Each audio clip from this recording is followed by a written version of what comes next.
Good afternoon. I'm Venetria Patton, Harry E. Preble Dean of the College of Liberal Arts and Sciences and a professor of English and African American Studies. I am so pleased to welcome you to this year's LAS Dean's Distinguished Lecture. As a land-grant institution, the University of Illinois Urbana-Champaign has a responsibility to acknowledge the historical context in which it exists. In order to remind ourselves and our community, we will begin this event with the following statement. We are on the lands of the Peoria, Kaskaskia, Piankashaw, Weah, Miami, Mascoutin, Ottawa, Sauk, Muskogee, Kickapoo, Potawatomi, Ojibwe, and Chickasaw nations. It is necessary for us to acknowledge these Native nations and for us to work with them as we move forward as an institution. Over the next 150 years, we will be a vibrant community, inclusive of all our differences, with Native peoples at the core of our efforts. The College of LAS is home to incredible faculty members across the mathematical, life, and physical sciences, humanities, social and behavioral sciences, and interdisciplinary studies. These extraordinary scholars lead innovative research that advances our knowledge and understanding of the world, our society, and ourselves. The diverse disciplines and people of our college are united by deep curiosity and a drive to explore. The Dean's Distinguished Lecture Series, now in its 6th year, provides us with an opportunity to indulge that curiosity by learning something new from one of these outstanding LAS faculty members. My hope is that after today's lecture, you will feel both enlightened and better connected to our wonderful community. Today, we are fortunate to hear from John Solomon, a professor of classics and the Robert D. Novak Chair of Western Civilization and Culture. He has been a member of the faculty for nearly 20 years and has wide-ranging scholarly interests, from classical philology to medieval Renaissance and Baroque adaptations of the classics to contemporary cinema. He has published on Greek poetry, Roman cookery, the Three Stooges, Ben-Hur, and the classical tradition in opera, and is currently working on the 3rd volume of his translation of Boccaccio's Genealogy of the Pagan Gods. John also is a masterful teacher. He teaches 2 blockbuster LAS courses, Greek and Roman mythology, and Greco-Roman antiquity and U.S. minority cultures, both of which enroll hundreds of students every semester. Through these and other courses, John has had an impact on thousands of students during his time at Illinois. I am grateful that John accepted my invitation to share his scholarship and creative insights with us today. Everyone, please join me in welcoming Professor John Solomon.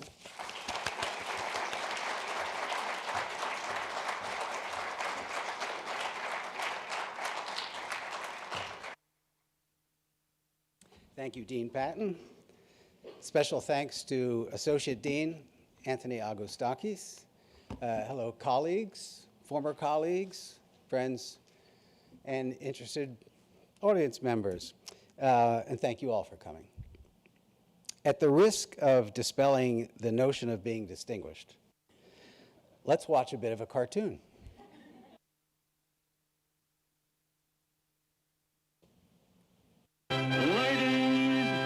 Gentlemen, today's star contestant, none other than the all-time champ of champions, Hercules!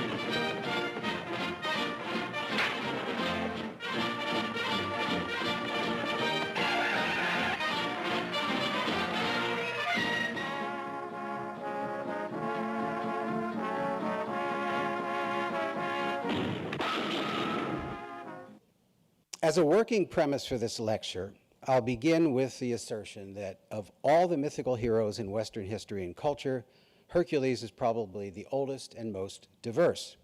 I say oldest, or more specifically, longest enduring, because the most fundamental attributes of Hercules do not include anything metal, dating him to before the Bronze Age period. He carries a wooden club as a weapon, and sometimes he fights or kills with his bare hands. He wears a wild animal skin that is pre-textile clothing, despite the fact that archaeology has identified looms for weaving textiles already in the 4th millennium BC. His canonical heroic accomplishments, the 12 labors, feature the slaying of natural beasts like lions, boars, bulls,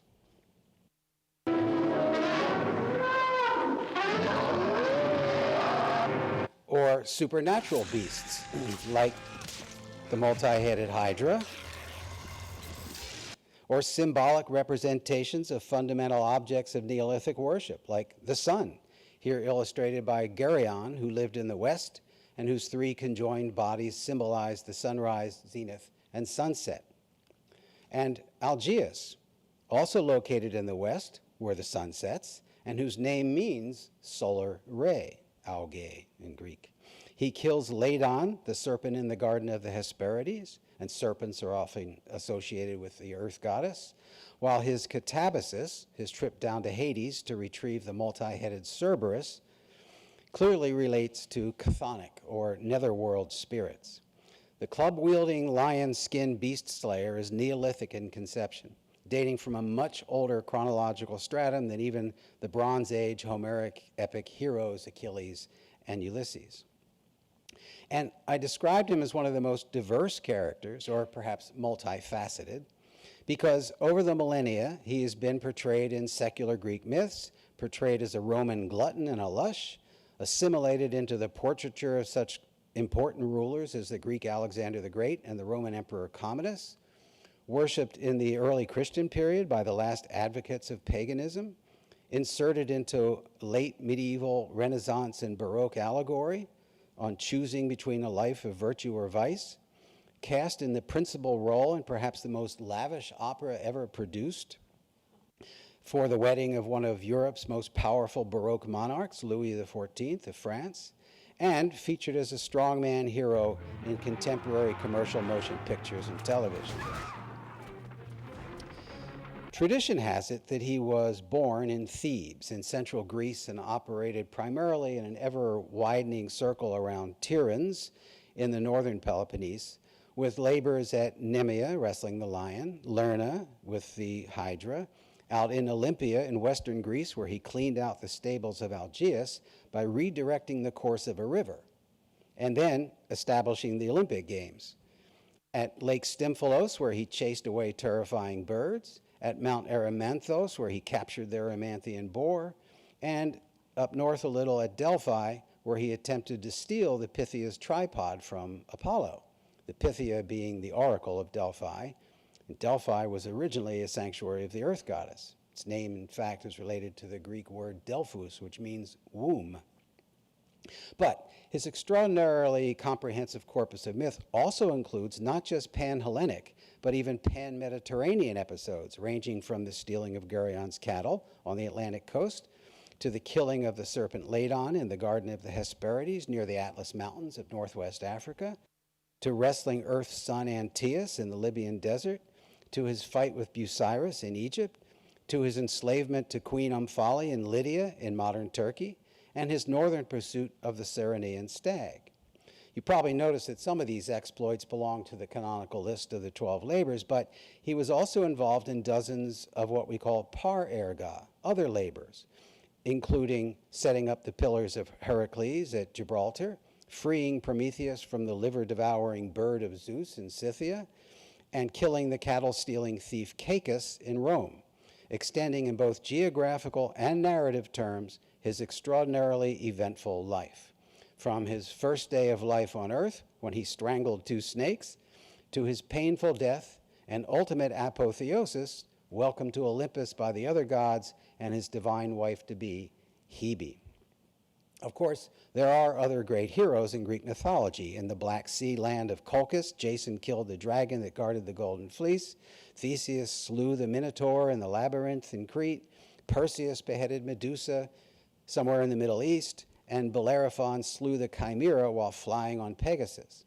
And these and others made legendary trans-Hellenic or international journeys. But Hercules has a more extensive resume and a deeper chronological and broader geographical imprint than any of them, largely because of his unique historical origins, which I will soon explain. Now, that was just my introduction. I would love to discuss the uniquely extensive tradition of Hercules in all the various eras of Western civilization and culture, as the title of my chair implies, the 3,000 years from the Greek Bronze and Iron Ages through the archaic, classical, Hellenistic periods of Greece, the 1,000 years plus of the Roman Republic and Empire, and then the medieval, Renaissance, Baroque, and neoclassical eras. But the dean has not authorized me to keep you here for the next 3 weeks. So I will limit the rest of this presentation to the beginning and the end of the Herculean tradition, his origins in the prehistoric period first, and then his tremendous impact on late 20th century popular culture, two of the periods for which I've made contributions in my scholarly and pedagogical career here at the University of Illinois. So pick up your club, put on your lion skin, and let's return to the Neolithic period. I begin with my comprehensive working hypothesis that Heracles, I'm going to use his Greek name for a few minutes, originated as the Neolithic opposite gender biform, or hypostasis, of the great goddess, also referred to as the earth goddess. In the study of ancient cults and mythologies, a biform, or hypostasis, is a human who resembles aspects of a divinity, but is usually punished by that divinity. Io is a perfect example of a biform. Io was a mythical princess of Argos who was impregnated by Zeus. A jealous Hera, Zeus's wife, punishes her by transforming her into a cow. Because the cow is one of Hera's symbolic animals, and because Argos is one of Hera's most important cult centers, Io shall be understood as a mortal version or biform of Hera. Most examples of biforms involve gods and humans of the same gender. The virgin goddess Artemis turns Callisto into a bear for becoming pregnant. Dionysus has Pentheus ripped to pieces for not believing in him. The sun god Helios crashes Phaethon's solar chariot into the sea, and Hera endlessly torments Io. But the Heracles biform was of the opposite gender from the great goddess. And in Greece, one of the centers of her worship was in the Argos area, the Argolid, as it's known. This is a Neolithic figurine of the great goddess that was actually found in the area. And the Argolid was the home of her important sanctuary, the Heraion. The town of Argos and its Heraion sanctuary are only a few kilometers away from the pre-Greek community of Lerna, which you've already heard was the home of the mythical Hydra that Hercules beheaded and beheaded and beheaded and finally slew. Aha! And I brought you a gift so you can fight properly. Red Bull. Oh, how nice of you, but also rather stupid. Mine. Mine. No, mine. No, mine. Mine. Mine. Red Bull gives you wings. In fact, there was an ancient lake and swamp just to the northeast of Lerna, which no doubt gave rise to the legend of the mythical multi-headed serpent. Archaeologically and historically, Lerna is best known for its pre-Hellenic House of the Tiles, as it's known. In the 1950s, John Caskey, who led an archaeological team from the American School of not sure why that was a tongue twister, from the American School of Classical Studies in Athens and the University of Cincinnati, determined that invaders burned and destroyed the House of the Tiles in approximately 2250 BC. The drastic change in pottery styles from the sauceboat type to Mycenaean types demonstrated that these invaders were different from the indigenous pre-Hellenic peoples. They identified the invaders as the first wave of Greeks, who would introduce the Greek language into the land we all know and love as Greece, and they imported the worship of their masculine, thunderbolt-throwing, virgin-impregnating, Indo-European celestial god, Zeus. Encountering the cult of the terrestrial goddess Hera, the Greeks syncretized the feminine Hera as the sister and wife of their great masculine god Zeus, and while the Greeks syncretized and incorporated the cult of Hera into their new communities, as primarily male god worshippers, They also embraced the masculine biform of the goddess, the beast slayer, relegating the feminine Hera to a relatively diminished status, but promoting the masculine labors of her biform. He was a male champion who fought against the plagues and predators sent by the maleficent goddess. However, this same goddess could also be beneficent, producing children, crops, and animal offspring. Like many ancient gods, the goddess was both beneficent and maleficent. For this, I coined the term ambificent, doing both good and evil. By comparison, our contemporary Western gods tend to be thought of as exclusively beneficent. We praise God when we hit a home run, but we do not blame God when we strike out, even if the pitcher offers praise to God for throwing the strikeout pitch.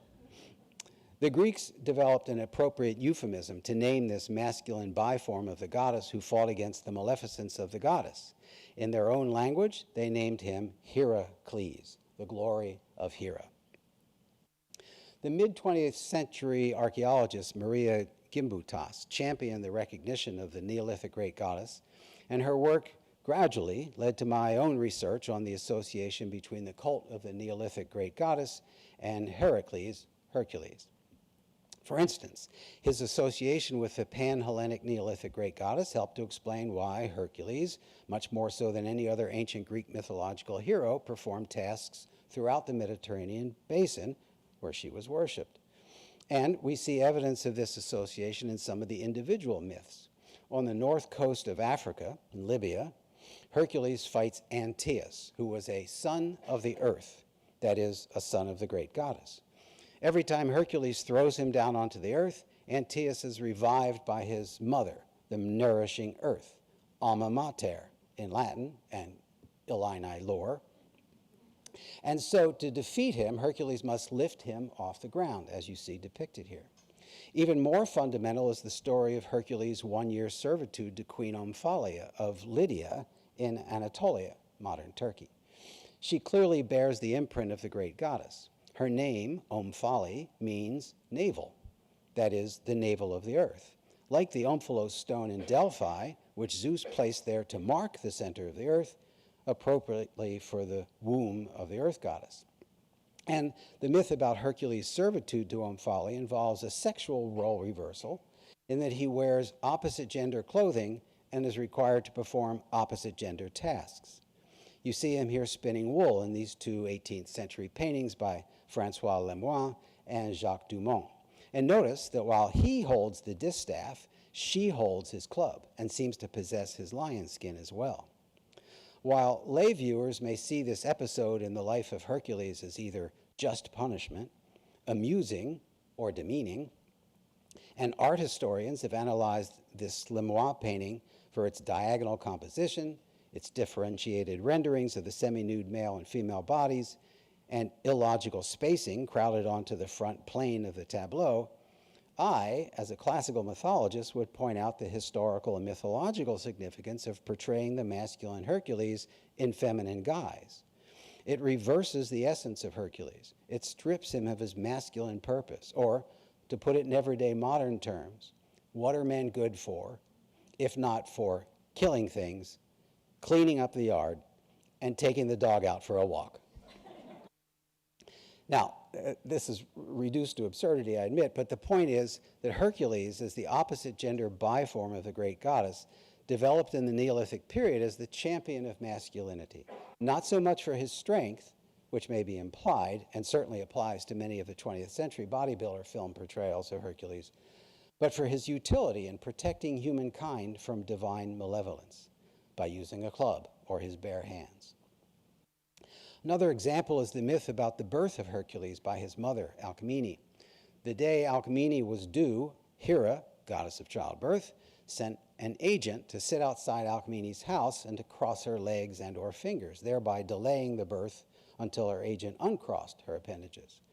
And the first night after Hercules was born, Hera sent 2 snakes into the nursery to kill the infant. Hercules, and he strangled the 2 snakes, as you see in this Pompeian fresco and the 2014 Dwayne Johnson feature film Hercules. Alcmene named the boy Hercules, which means glory of Hera. But this failed to appease the goddess. She wanted him dead.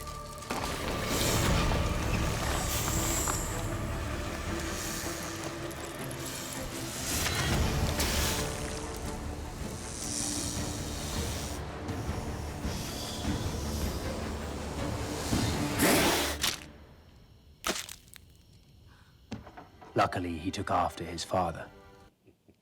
Contemporary classical scholarship has recognized that infant killing was an aspect of Hera's cult, specifically in the cult of Hera Acraia. That is, she's associated with the heart-rending deaths of infants, who do sometimes inexplicably die. The argument in Johnston's article here was that as a goddess of childbirth, Hera was originally responsible for the deaths of, for instance, Medea's children, and then Euripides, or his source, drastically rewrote the myth in his well-known tragedy, Medea, blaming the deaths on her. Infancy issues also belong to the ancient heroic paradigm. Mythological heroes often result from strange birth circumstances. Think of Perseus, Moses, and others being cast adrift in a box, Oedipus exposed at birth, and Jason being stolen away as an infant. Unlike the Hercules example, however, these other examples do not involve great goddess distillations. The second category in the paradigm of the ancient mythological hero was monster slaying, Hercules being the most obvious example, further demonstrating the relationship between Hera and Heracles, again to use his Greek name, is our earliest ancient Greek poet, Hesiod, who specifies that both the Nemean lion and the Hydra were nurtured by Hera. The final category in the paradigm of the ancient mythological hero was to be worshipped after death. Hercules does indeed undergo an apotheosis. He's brought to Olympus to become a god. More importantly, once he has entered Mount Olympus, he marries Hebe, the virgin duality of Hera. Hebe means youth in Greek, and she represents the virgin version of the matronly Hera. They form an archetypal mother-daughter duality, consisting of a celestial matronly immortal paired with a terrestrial virginal mortal. Might have said that wrong. A celestial matronly immortal paired with a terrestrial virginal mortal, reflecting the two types of women demographics worshiping them. So Hera, her name is traditionally translated as madam or lady, is the matron goddess, while Hebe, youth, is her virginal counterpart. Ancient Greek cults in their mythologies provide several additional well-known examples. Demeter, goddess of agriculture, formed a duality with her virgin daughter Persephone, as did Leto with her virgin daughter Artemis. But to specify, I'm talking about the duality of Hera, the Argos distillation of the great goddess, and the virgin Hebe. In fact, just 17 kilometers south of the Horion lies the Canathos Spring, now incorporated within the walls of a Christian Orthodox nunnery. The ancient Greek author Pausanias tells us that at this spring, Hera bathes every year and recovers her virginity, a concept my undergraduates find particularly intriguing. This is the very definition of Hebe. She's the virgin version of Hera, and on Olympus, she will be the wife of Heracles. Continuing our tour of the Argos area, just 5 or so kilometers northwest of the Canathos Spring is Tiryns, or in Greek, Tyrynthos, where Heracles was commissioned to perform his 12 labors. We know Tiryns mostly from the spectacularly massive Cyclopean walls of the late Bronze Age Mycenaean citadel. The Greek name Tyrynthos contains the suffix nth, the same used in names like Hyacinth, Corinth, and Erymanthos. Historical linguists have assigned this suffix to the pre-Greek language spoken in the area, so this places Heracles in the great goddess-worshipping pre-Greek period before the Zeus-worshipping Greeks invaded and burned the House of the Tiles in 2250 BC. In fact, German archaeological excavations of Tiryns discovered this Middle Bronze Age circular building beneath the Mycenaean Greek palace, suggesting that there was an earlier pre-Greek occupation of Tyrynthos, home base for Heracles' 12 labors. Another apparent connection with Hera can be found at Olympia. Our sources tell us that Phaidon, a tyrant of Argos who flourished in the early 7th century BCE, introduced the Argos cult of Hera to Olympia, which was primarily a sanctuary of Zeus, and constructed this temple of Hera. According to Herodotus, Phaidon also seized control of the Olympic Games, suggesting that it was he who proclaimed Heracles to be the founder of the Olympic Games, propaganda to enhance the Hera cult of his native Argos, as well as the glory of Hera. In the subsequent classical period, during the 5th century, Greek tragedians dramatized Heracles' well-known marital disasters, and these too were punishments from the great goddess, albeit in different guises. Euripides' Heracles dramatizes the myth in which Hera struck Heracles with a fit of temporary madness, causing him to kill his wife Megara and their children. Sophocles' Women of Trachis is about Hercules' next wife, Deianira, who was tricked by the centaur Nessus. After trying to abduct her, he gave her the flammable liquid that would later cause Heracles to burn to death.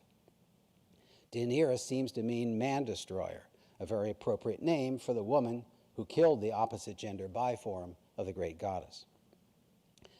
As you're seeing, because of this close association with the great goddess, and because the great goddess was worshipped all across the Mediterranean basin, many of the opposite gender biform myths associated with her in countless communities were eventually assimilated into the corpus of Greek myths, the Greeks being both culturally and artistically dominant. And this uniquely vast corpus of Herculean myths provided ancient authors and visual artists with an amazingly rich tradition which has continued into the 21st century. And to return to my initial assertion, the chronological takeaway here is that the Neolithic cults of the great goddess and her opposite gender biform Heracles predate the arrival of the Zeus-worshipping, House of the Tiles burning Greeks by at least 1,000 or 2,000 years, which predates the Middle and Late Bronze Age by half a millennium, which predate the classical Greece by 1,000 years, and that, of course, was 2,500 years ago. The myths of Heracles have an extraordinarily long pedigree. I feel like Marco Rubio.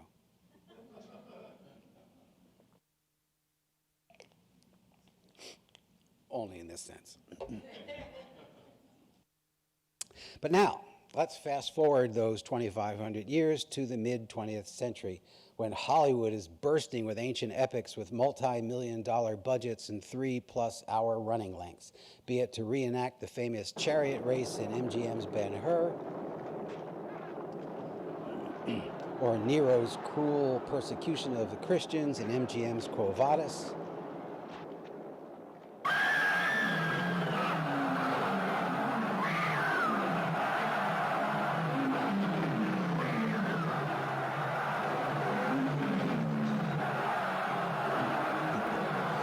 or Old Testament miracles in Cecil B. DeMille's Mammoths.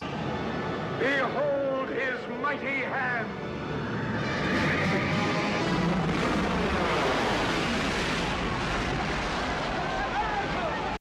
These huge concept 1950s ancients were quintessential Hollywood studio productions in their heyday, and Ben-Hur and the Ten Commandments remain among the top box office moneymakers of all time, adjusted for inflation. In contrast, in 1958, Joseph E. Levine purchased this Italian film for just a few $100,000. As you saw in the 1948 cartoon I showed you, the conception of Hercules in the mid-20th century now required a muscular and well-defined build. So they chose Mr. America and Mr. Universe winner Steve Reeves, specifically for his well-proportioned, pre-steroid, prize-winning physique. And they thoroughly exploit the physicality of this hyper-masculine cinematic Hercules. They even added a new motif to the Hercules tradition by having an imprisoned Hercules pull chains out of the wall and then wield them as a weapon against his enemies in a Samson-like destruction.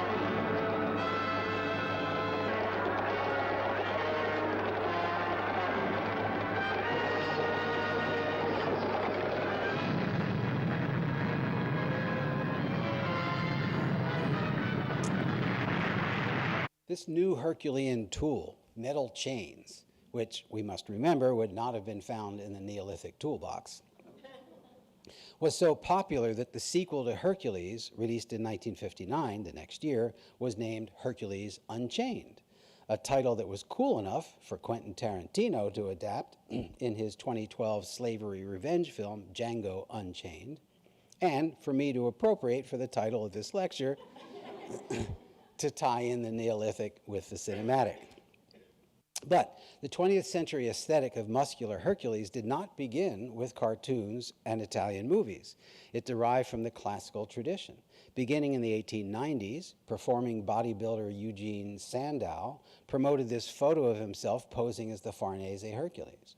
The Farnese Hercules is a sculpture that dates back to the 4th century BCE Greece, and a copy of it was located in the Roman baths of Caracalla. It was lost but then rediscovered in the 16th century and has been popular and much imitated ever since. The Steve Reeves Hercules earned a profit of over $10 million. Remember, it only cost a couple $100,000, and spawned scores of derivative Italian films distributed across the US and Europe. They all featured Hercules or Hercules-type mythological or fictional ancient characters like Atlas, Samson, Goliath, Colossus, Ursus, and Maciste, providing roles in the early 1960s for a number of bodybuilder actors. More bodybuilder than actor. In 1970, though, these would inspire Arnold Schwarzenegger, who began his film career with Hercules in New York. However, his name was so improbable for American and non-German speaking audiences that the producers decided to give him a Hollywood name, Arnold Strong, and dubbed his voice because of his thick accent. Does that mean I have permission to leave? It means you will stay, and I don't wish to hear another word on the subject. I won't stay. You are trying my patience, Hercules. No more than you're doing to mine. But after he became the #1 film star in the world in the 1980s in such films as Conan the Barbarian and The Terminator, they re-released the film with Arnold's real name and his signature accent. But you, Zeus, my father, are gods. I will discuss this no further. Does this mean I have Zeus's permission to leave? It means you will stay, and I don't wish to hear another word on the subject. I won't stay. You are trying my patience, Hercules. You are trying mine. There's much more that I could say about the dozens and dozens of Hercules films made in the 1960s, 70s, and 80s, but let me concentrate on the extraordinary proliferation of Hercules productions in the 1990s. Gratuitous violence has its place, I argue. Let's hear it for peace, tranquility, and the love of our fellow person.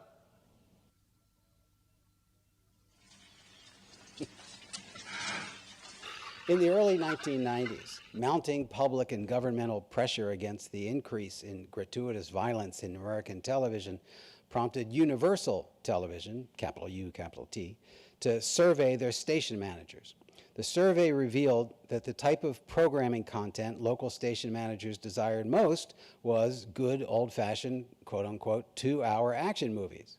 That is, the Italian Hercules-type films from the late 50s and 60s. Ultimately, the replacement for these old Hercules films would be a new set of Hercules films that MCA TV and Universal Television promoted as a action pack that promoted family values and promised to avoid gratuitous violence and replace it with wholesome action entertainment. Out of 6 different pilots, only one became a huge international success in 1994, and that was Hercules, The Legendary Journey. Universal MCA originally hoped to create a show featuring Conan the Barbarian, the 1930s comic book creation of Robert E. Leonard and the hero of the very successful 1982 film that made Schwarzenegger into a megastar. But producers Sam Raimi and Robert Tapert suspected they would encounter issues with Conan's copyright and licensing. So they opted instead for Hercules, who was in the public domain and had been for the past 5,000 years or so. This brings up an obvious but equally important point, and that is that the ancient Greek mythological hero Hercules was and still is not subject to any established copyright restrictions on his name or myths. Because no one holds the legal rights to the Hercules name or his uniquely variegated corpus of narratives, modern dramatic artists are free to adapt or create as many stories about Hercules as the viewing public will support, as we will soon see. Addressing concerns about nonviolent action television programming, Raimi and Tappert were consciously developing a product that featured a tall, strong, good-looking, and approachable American actor playing a role that demonstrated a number of admirable human and humane qualities that reflected 1990s family values. I have a wonderful example to illustrate this. The third episode brings to life the ancient myth about King Thespius of Thespiae. According to Apollodorus, the ancient collector of myths, Hercules wanted to kill the Thespian lion. King Thespius entertained him as a guest for 50 days and had one of his 50 daughters sleep with him each night before Hercules went out to hunt, for he was eager for all 50 of them to have children by Hercules. Though Hercules thought he was always sleeping with the same one, he slept with all of them. Then he slew the lion.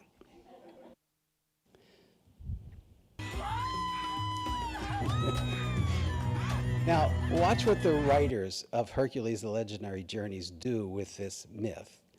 And these women have been relentlessly chasing him throughout the episode. I've got a sporting proposition.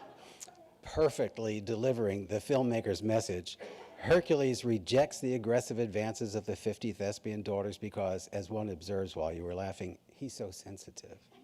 But it's 1990. And he's looking for a meaningful relationship. But more importantly, he's got some people to help. This was the message of the family values-driven 1990s mega hero that helped to make Hercules, The Legendary Journeys, a huge commercial success while continuing and expanding the Herculean tradition with dozens of newly reconfigured stories.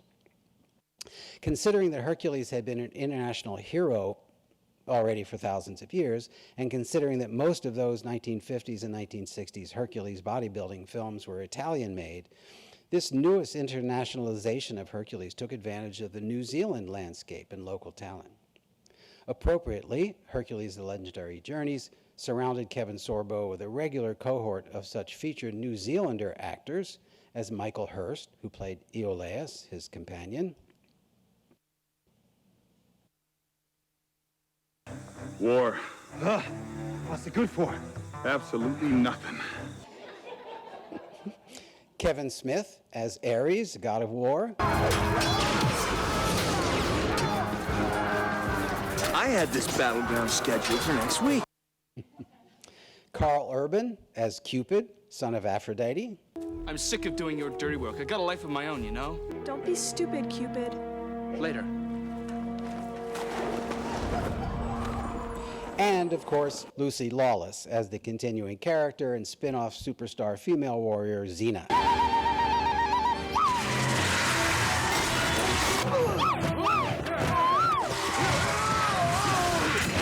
It's Xena! Advancements in film technology enhanced the visual look and dynamics of Hercules: The Legendary Journeys.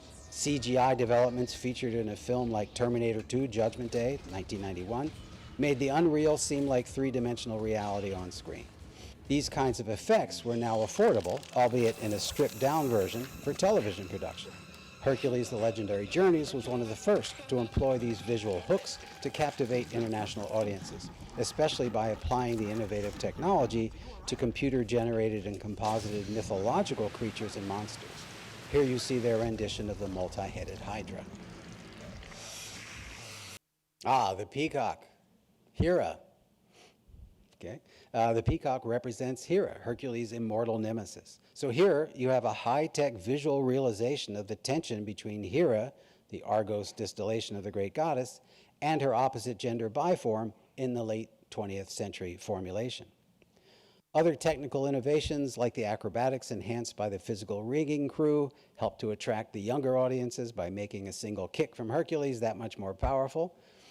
While targeting a young audience and promising to provide wholesome family entertainment, the suggestive visuals of almost all the featured female actors, especially the continuing character of Aphrodite, played by Alexandra Tidings, made full use of the newly popularized Wonder Bra during its 1994 ad campaign. and this too helped to lure the teenage and adult demographics,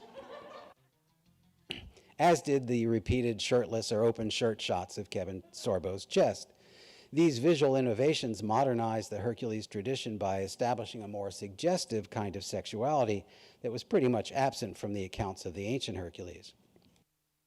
To establish this family-sanctified body culture during the first season, the producers featured a range of celebrity women to play opposite the hunky protagonist. Six-time Ms. Olympia bodybuilding champion Corey Everson proved to be too much of a match for Hercules in this unconventional arm wrestling contest.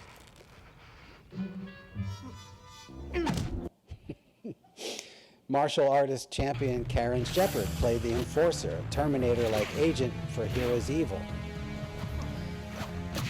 In the pre-internet world of popular culture magazines, remember those? These women already had a considerable fan following, and now these celebrity women were also being introduced to an even broader international audience on Hercules' Journeys. Add to this one of the earliest combat roles for Lucy Liu.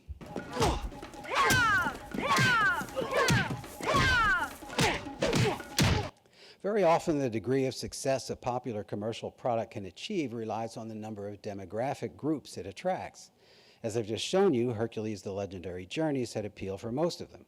This, and its scheduling during family viewing hours, accessible all over the world via satellite, helped make the show a leader in international television ratings. In fact, the most popular syndicated television show in the world, reaching a broader range of demographics than even the previous champion, Baywatch. Hercules: The Legendary Journeys was such a success that it ran for over 6 seasons from 94 to 2000, producing in all 111 different Hercules episodes, adding considerably to our Greek heroes' already enormous corpus of mythical tales. Raimi and Tappert added to their successful Hercules franchise with a spin-off, Xena, Warrior Princess, which ran for 134 episodes and achieved equal worldwide popularity and recognition from the recently uncloseted lesbian demographic. It also helped to pioneer action roles for women actors. In addition, a teenage Ryan Gosling starred in The Young Hercules, an additional spin-off aimed at the younger demographic that ran for 50 episodes in 98 and 99. That's not your mom. And I'm just guessing here, but that's not your dad, is it? They are so my parents. I hired them for the day. Oh, beautiful boy. Yeah, Mom, Dad, I'm Aeolus. In addition, they inspired other artistic renditions of Hercules. During the 3rd season of Hercules: The Legendary Journeys, Disney exploited the emerging Hercules mania and made its own $250 million profit from its 1997 animated feature, reconfiguring Hercules as the young hero of an inspiring action-adventure romantic musical. I will beat the odds. I can go the distance. I will face the world. Fearless, proud, and strong. I will please the gods. I can go the distance till I find my hero's welcome right where I belong.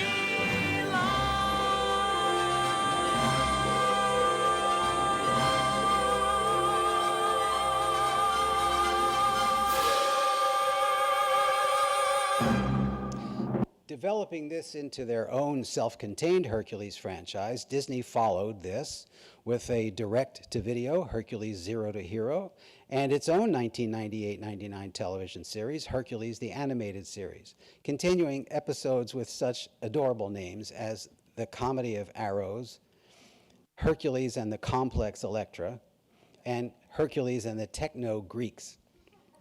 And with some clever stories like Hercules and the Pool Party, in which the hateful and jealous Hades sneakily gives all the Olympian gods a drink from the river Lethe to make them forget who they are. Excuse me, young man. Do you know what this thing is? Father, it's me, Hercules. Don't you remember me? Hercules? You look familiar. You're... I'm your son. Of course, I remember now. My son. In including Ramey and Tappert's 5 full-length 1994 made-for-television pilots, and combined with the 1997 Disney animated Hercules and its direct-to-video sequel, followed by Hercules the Animated Series that ran for 65 episodes. The simultaneous distribution of all these Hercules shows in the mid to late 1990s provides us with a quantitative demonstration of the unique popularity of the Hercules universe in the 1990s. They amount to some 300 hours of original programming, not to mention many hundreds of additional hours of rebroadcasts, which means that approximately 5 hours of Hercules stories were broadcast per week over a period of 6 years. And importantly, this cluster of Hercules television programs in the mid to late 1990s helped pave the way for the renaissance of large-budget, high-concept, ancient Greek feature films as Clash of the Titans, Troy, Alexander, 300, Wrath of the Titans, Immortals, and several more, including more television and feature films inventing additional tales of Hercules, 3 of them alone in 2014, including the Dwayne Johnson film, notable at least for its colorblind casting of a non-white Hercules. Hercules remained a film and television hero for more than half a century in the 20th and 21st century. Generally speaking, in this period, he's always physically strong, but not because he has superpowers from outer space or the result of scientific experiments gone wrong. Genuinely human, albeit with a very unsupportive divine father, he is honest and forthright, and his sympathy for his fellow humans and heroic altruism guide his life choices. Not a martyr nor sacrificial victim, he ultimately wins his battles and action climaxes, and only rarely does he then ride off into the sunset. That would suggest settling down and retirement, but Hera did not allow the ancient Heracles to settle down, and the modern Hercules does not retire. Hercules continues. He always has got some people to help. He's an ongoing champion of humankind, as he was intended to be thousands of years ago as the opposite-gender Neolithic biform of the Earth goddess. But of all the champions and all the lands and all the Neolithic peoples that worship the great goddess in hundreds of languages no longer spoken, the one who is still actively inspiring stories of human strength and altruistic heroism, generating film and television profits of tens of millions of dollars, and carrying on generation after generation is the Greco-Roman Hercules. Thank you.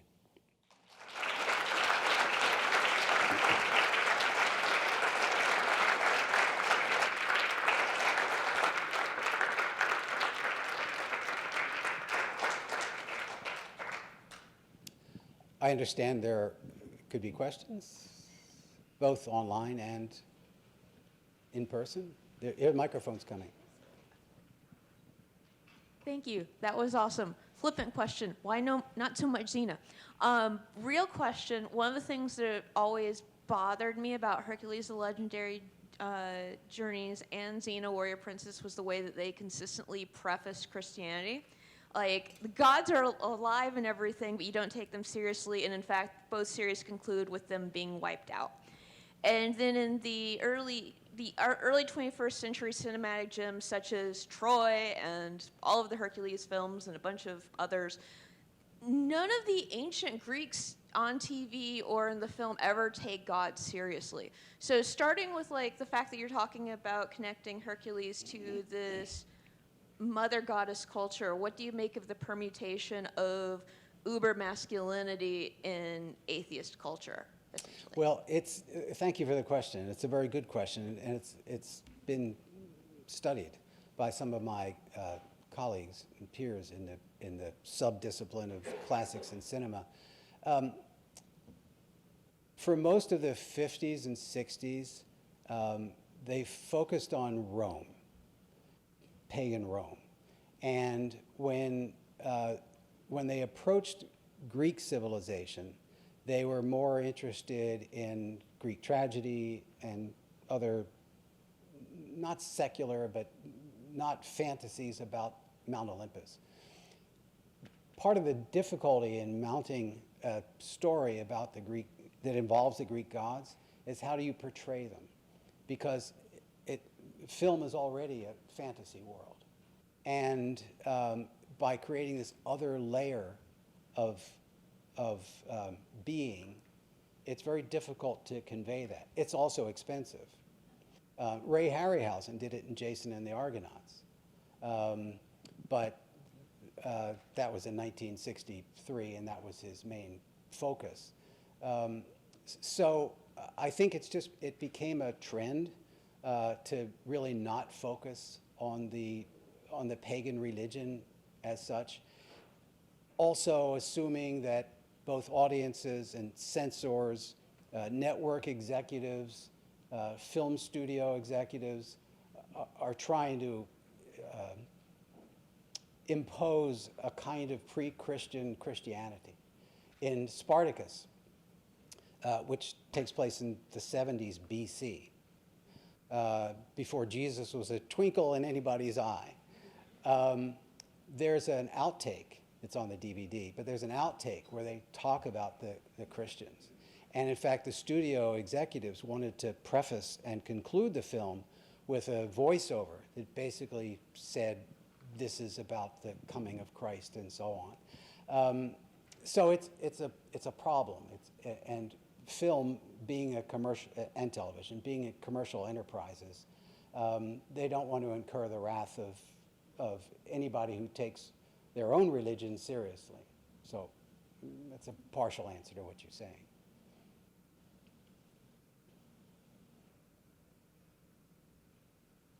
Yes, Bruce?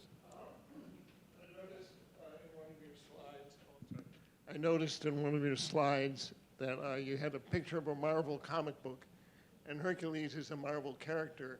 He appeared briefly in the third Thor movie, and it looks like he's being set up to appear in more. Good.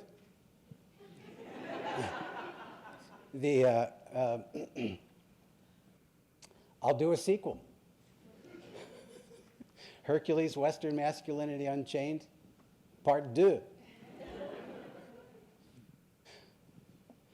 Well, actually, there's a whole other range of things that I do with film and antiquity, and that is what I generally refer to as allusions to ancient characters and events and so on.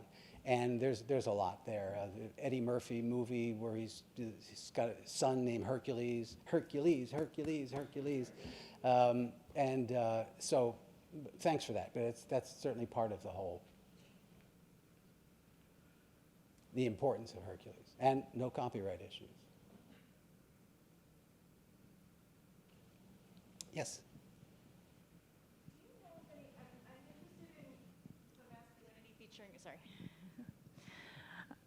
I'm interested in the different ways that masculinity, ancient Greek masculinity in particular, especially as inspired by film, is being represented here versus in the ways it shows up in with like 300 and kind of more toxic versions of masculinity, where you could take a figure like Hercules, there's plenty there to revel in some of the less family values friendly representation seen here. Are there any examples of Hercules being represented in these kinds of more aggressive, hyper-violent types of ways?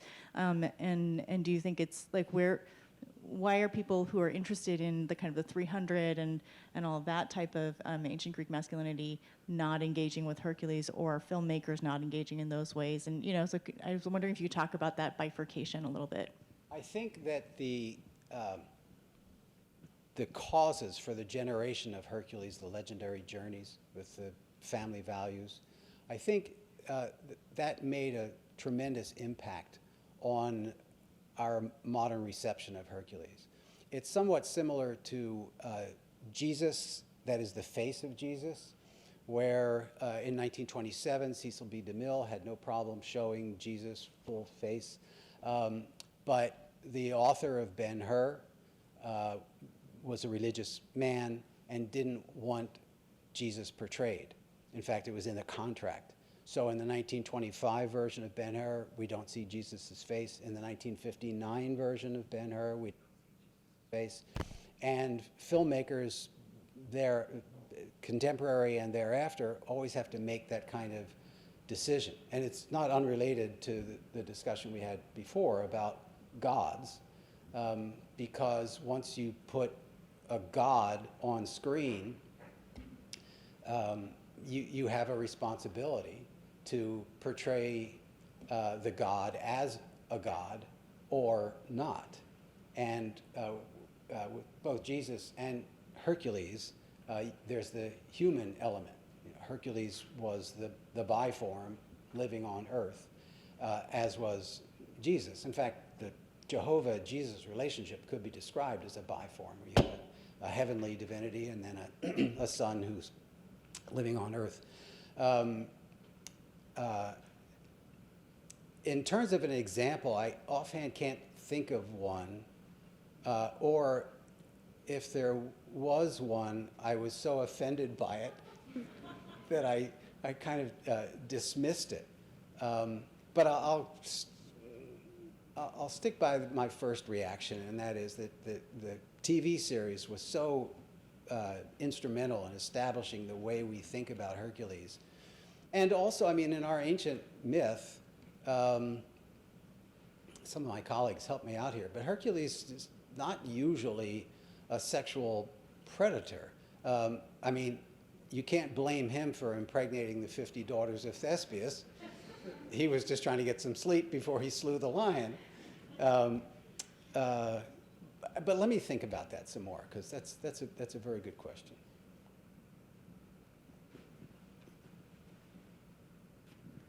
Hello, thank you for your excellent presentation. My question is about kind of the part of the timeline that we didn't have 3 weeks to go over, especially thinking towards, you know, the use of Hercules and like the opera celebrating Louis XIV's marriage I've and got other. a whole other PowerPoint here if you want. Wonderful. Then you'll be very prepared for my question, which is, does this kind of vision as Hercules as this kind of like modern family man, is that exclusively a production of the late 20th and 21st centuries, or is that something that's drawing on these historical representations of Hercules as it's kind of been incorporated into European culture throughout the centuries?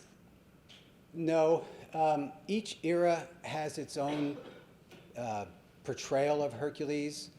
In Greek tragedy, on the one hand, in the Euripides tragedy and the Sophocles, it's his most horrible moments. He kills his wife and children and dies this horrible burning death. On the other hand, in Euripides' Alcestis, he gets drunk. And they have to stop him from drinking so he can perform go to Hades and retrieve the soul and so on. In the Middle Ages, it was more Hercules, the ancient pagan, non-Christian hero who made a choice between virtue and vice. This comes from antiquity. It comes, well, Xenophon's one of the authors, 4th century BC, but others wrote about it too. And then you get to Eugene Sandow in the 1890s. It's just all about the body shape. And then the film. So I'd say that the portrayal is indigenous to each era. I think that's the best way. And if you think about Hercules: The Legendary Journeys, it became so popular because it really spoke to that ethos of the 1990s. You know, I've got some people to help. That's the kind of hero you want. Sure. Hey, John. Hi. On Hercules the Heavy, I think back to your first image. He's portrayed in the guise of Bluto, Popeye's nemesis. So is he a heavy in that one? Oh, yeah. Weight? Popeye beats him up. Right. So he wasn't really exhibiting family values No. in that cartoon, I guess. True. True.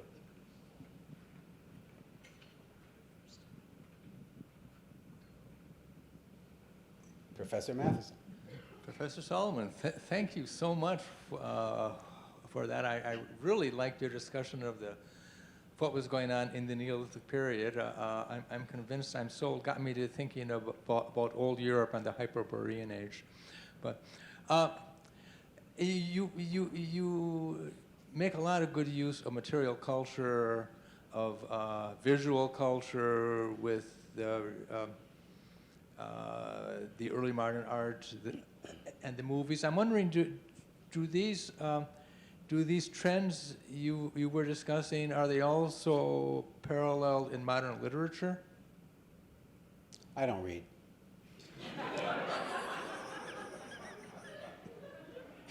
I can't speak about literature. I study for a living, and it's usually focused on either the ancient world or cinema, or for that matter, the humanist period in the early Renaissance. So I can't really, I really can't. I don't have a. I'm specifically to the portrayal of Hercules. Yeah. No, I don't know. I don't know. I've got some paperbacks if you're. Well, I'm thinking of retiring eventually, and I'll get some reading done. Actually, I won't. I'll just watch more movies. Brett. Thank you, John. That was really wonderful, and so much food for thought. I was really taken by your use of almost like a foil of Gimbutas, which is, she sees the mother goddess being fertility with the spread of farming, right? The innovation and spread of farming.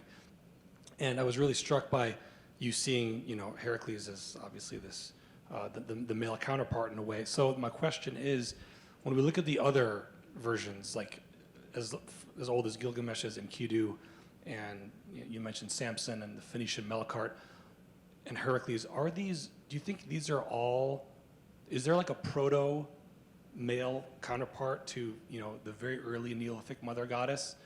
And are these all regional later adaptations and descendants of that? Or are they unique completely, just naturally forming by, what has become this basket of urbanism and agriculture forming? I mean, do you think we can separate that in a dichotomy like that? It's a good question, and you're more equipped to answer that than I am.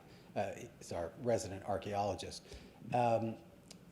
I think that, I'm assuming that,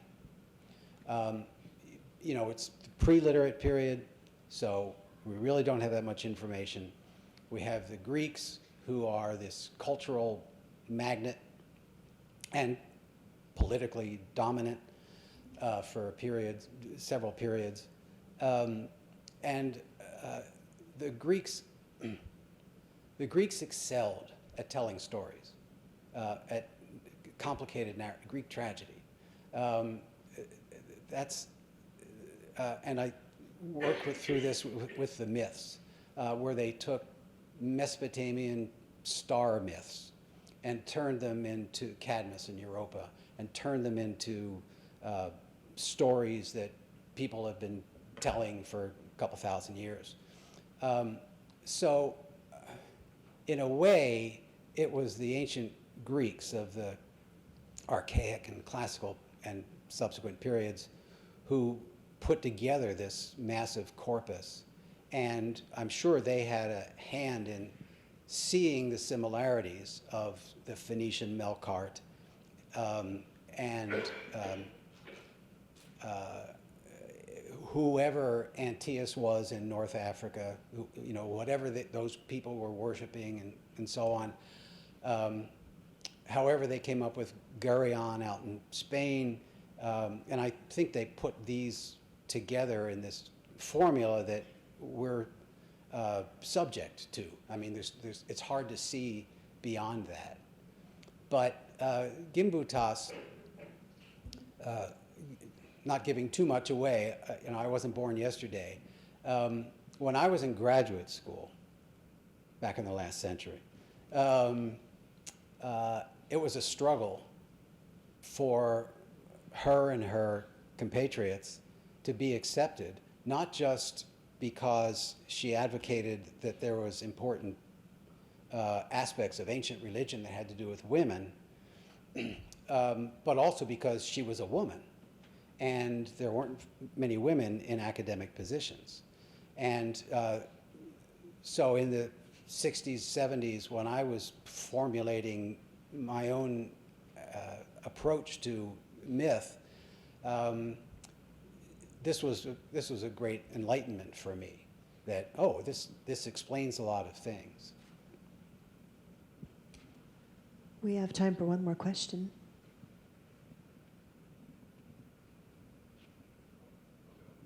Okay. Yes. What's your favorite in terms of popular culture? Which one do you like? I hate that question. That's why I asked it. I hate that question. I don't have one. To quote a colleague of mine, Monica Serino, every film is a text. And as a classicist, you read the plays of Sophocles, Aeschylus, Euripides, you don't really pick your favorite one. You need to know all of them. And I guess I'm the same way with these films, where, it's a film about Hercules, or it's a film about something else having to do with antiquity. Therefore, I need to watch it, I need to understand it, I need to study it, maybe I'll write about it. So this is going to sound worse than it is, but I don't really watch these for enjoyment, which is not to say that I don't enjoy them. And if some of these clips, because I use them in class, I've seen 100 times, and that's why I keep using them. They're enjoyable. But anyway, I don't really have. There's problems with all of them. The Dwayne Johnson one, there's problems. The Steve Reeves one, there's problems. The Hercules cartoon is pretty good. The Popeye cartoon, that works pretty well. But as you pointed out, he's a villain there. So, but I don't really have one. Sorry. It'd be worse if because I've been asked before, can you recommend one for my kids or something like that? And I go like, well, no, not really. To me, it's all composite and so on. But thanks a lot for the question.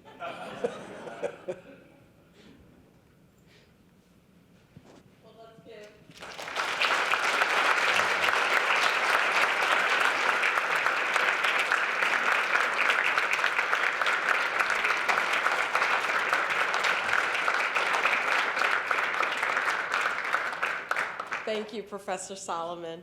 And I'd also like to thank you in the audience, those in person, and those of you who have joined us online or who will watch later, for being part of this event and making the College of Liberal Arts and Sciences the vibrant and engaging community it is. I hope that today's presentation sparks new ideas and opens the door for more discussions. I invite those of you who are here in person to join me for a reception where the conversation will continue. Thank you again.